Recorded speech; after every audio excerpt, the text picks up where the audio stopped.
Hi friends, welcome to for கலாட்டா kitchen. இன்றைக்கி நம்ம கிச்சனில் 3 ரெசிபீஸ் பார்க்க போகிறோம். Pumpkin paratha, pumpkin egg paratha and pumpkin egg pockets. இந்த 3 எப்படி பண்ணுறதுன்னு பார்க்க போகிறோம். சரி, வாங்க நம்ம செய்ய ஆரம்பிச்சிடலாம். ஃபர்ஸ்ட் நான் அதுக்கு பூசணிக்காவை ஒரே சைஸ் கிரேட்டரில் துருவி வச்சுருக்கேன். இதை நம்ம ஈக்குவல் பார்ட்ஸாக பிரித்து எடுத்துக்கலாம். ஃபர்ஸ்ட் நம்ம பம்கின் பராத்தா செய்ய போகிறோம். அதுக்கு நான் ஒரு பாத்திரத்தில் 1 கப் கோதுமை மாவு எடுத்திருக்கேன். அதில் கொஞ்சமாக உப்பு சேர்த்துக்கலாம். அதில் கொஞ்சமாக மஞ்சத்தூள், அப்புறம் மிளகாத்தூள் சேர்த்துக்கலாம். கூடவே கொஞ்சம் ஜீரகத்தூள் சேர்த்துக்கலாம். அடுத்து பச்சை மிளகா உங்களுக்கு தேவையான அளவு சேர்த்துக்கோங்க, ஏன்னா மிளகாத்தூள் வேற சேர்த்துருக்கோம் அதனால். அப்புறம் இஞ்சியை கொஞ்சமாக துருவி சேர்த்துக்கலாம், இடித்து சேர்த்துக்கலாம். அடுத்து கொஞ்சமாக கொத்தமல்லி இலை, இதெல்லாம் சேர்த்ததுக்கப்புறம் கடைசியாக நம்ம துருவி வச்சுருக்க பம்கின் சேர்த்துக்கலாம். சேர்த்துட்டு நல்லா பிசைய ஆரம்பிச்சிடலாம். இது சப்பாத்தி மாவு மாதிரி தான் நம்ம பிசைய போகிறோம். ஆனால் இதில் தண்ணி ஆட் பண்ண வேண்டாம். தண்ணி ஆட் பண்ணாமலே நம்மளுக்கு ஒரு டோ கிடச்சிரும். 10 மினிட்ஸ் வச்சுட்டு இப்போ நம்ம இதை ரோல் பண்ண ஆரம்பிச்சிடலாம்.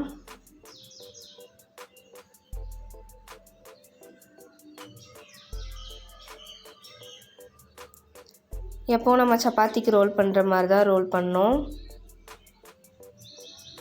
ரோல் பண்ணிவிட்டு இப்போ நம்ம ஒரு கத்தியை வச்சு இதை கட் பண்ணிக்கலாம்.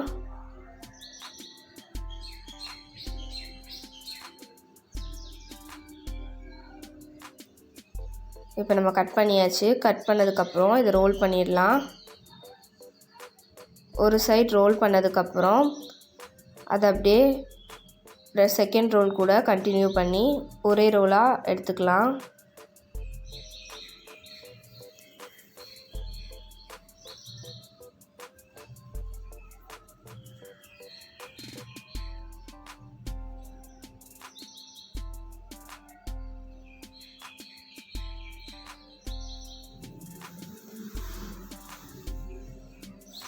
இப்போ இதை ரோல் பண்ணியாச்சு.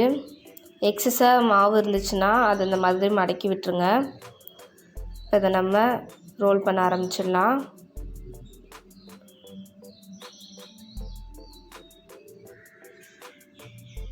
இப்போ ரெடி ஆகிடுச்சு. இப்போ நம்ம இதை தவாவில் போட்டுடலாம்.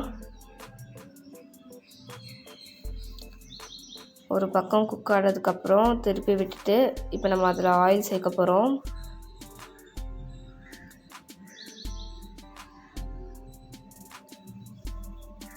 நார்மலாக சப்பாத்தி ரெடி பண்ணுற மாதிரி தான் இதோட ப்ரொசீஜரும். இப்போ ரெடி ஆகிடுச்சு.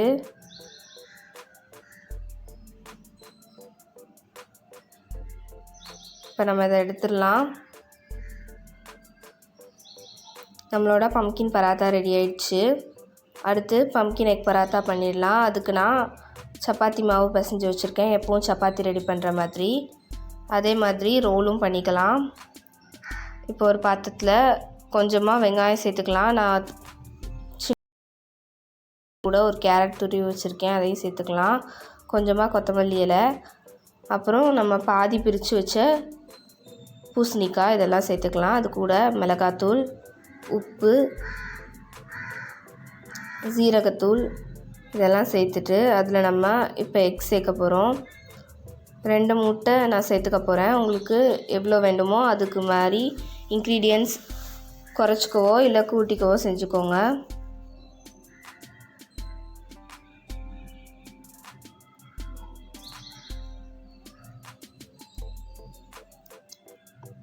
இப்போ நம்ம சப்பாத்தி ஃபஸ்ட்டு போட்டுடலாம்.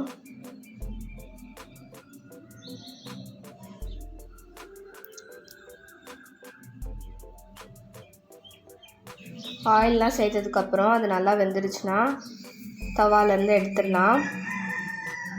எடுத்து ஒரு சைடில் வச்சிடலாம். இப்போ ரெடி ஆகிடுச்சு, எடுத்துடலாம்.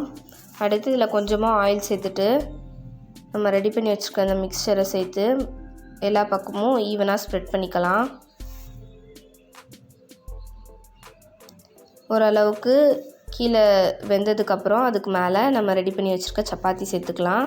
சப்பாத்தி சேர்த்துட்டு அப்படியே கொஞ்சம் கொஞ்சமாக அழுத்தினோன்னா நம்ம இதுக்கு முன்னாடி வச்சுருக்க ஸ்டஃபிங் வந்து நல்லா வேகும். பாருங்கள், பார்க்கவே நல்லாயிருக்கு. இப்போ இது நல்லா குக் ஆனதுக்கப்புறம் இதை எடுத்துடலாம். அடுத்து 3rd ஸ்டெப்புக்கு நான் எப்பவும் போல் சப்பாத்தி மாவில் சப்பாத்தி ரோல் பண்ணி வச்சுருக்கேன். அதில் நம்ம பாக்ஸ் மாதிரி கட் பண்ணிக்கலாம். இந்த மாதிரி ஸ்கொயர் ஷேப்பில் கட் பண்ணிவிட்டு அதுக்கு நடுவில் நம்ம ரெடி பண்ணியிருக்க பம்கின் எக் மிக்ஸ்சர் அதை சேர்த்துக்கலாம். சேர்த்துட்டு அதே மாதிரி நான் ஒரு பாக்ஸ் ரெடி பண்ணி வச்சுருக்கேன். அதை வச்சு க்ளோஸ் பண்ணிவிட்டு ஒரு ஃபோர்க் வச்சு எல்லா சைட்ஸும் சீல் பண்ணிக்கலாம். இந்த மாதிரி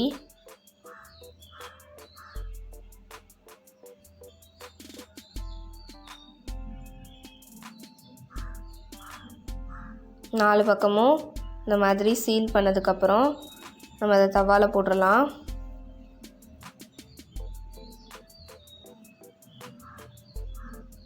தவாவில் போட்டாச்சு. இப்போ திருப்பி விட்டுக்கலாம்.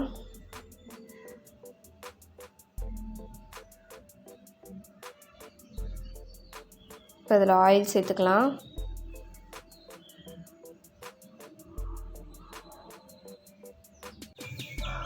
நடுவில் வந்து நம்ம ரொம்ப ப்ரெஸ் பண்ணிட வேண்டாம். ஏன்னா நடுவில் ப்ரெஸ் பண்ணோன்னா ஸ்டஃபிங் வந்து வேகலைன்னா வெளியே வந்துடும் எல்லாம். அதனால் இப்போ இது ரெடியானதுக்கப்புறம் எடுத்துடலாம். இப்போ நம்மளோட 3 ரெசிபீஸுமே ரெடி ஆகிடுச்சு. Pumpkin paratha, pumpkin egg paratha and pumpkin egg pockets, இந்த 3மே ரெடி ஆகிடுச்சு. கண்டிப்பாக வீட்டில் ட்ரை பண்ணி பாருங்கள். பம்கின் பிடிக்காதவங்க கூட இந்த மாதிரி டேஸ்ட்டில் ட்ரை பண்ணி பார்க்கலாம். நல்லாயிருக்கும். கண்டிப்பாக வீட்டில் ட்ரை பண்ணி பாருங்கள். உங்களுக்கு இந்த வீடியோ பிடிச்சிருந்துச்சுன்னா மறக்காமல் லைக் பண்ணுங்கள், ஷேர் பண்ணுங்கள், சேனலை சப்ஸ்கிரைப் பண்ணுங்கள். அடுத்து ஒரு சூப்பரான ரெசிபியோடு உங்களை வந்து மீட் பண்ணுறேன். பாய் பாய்.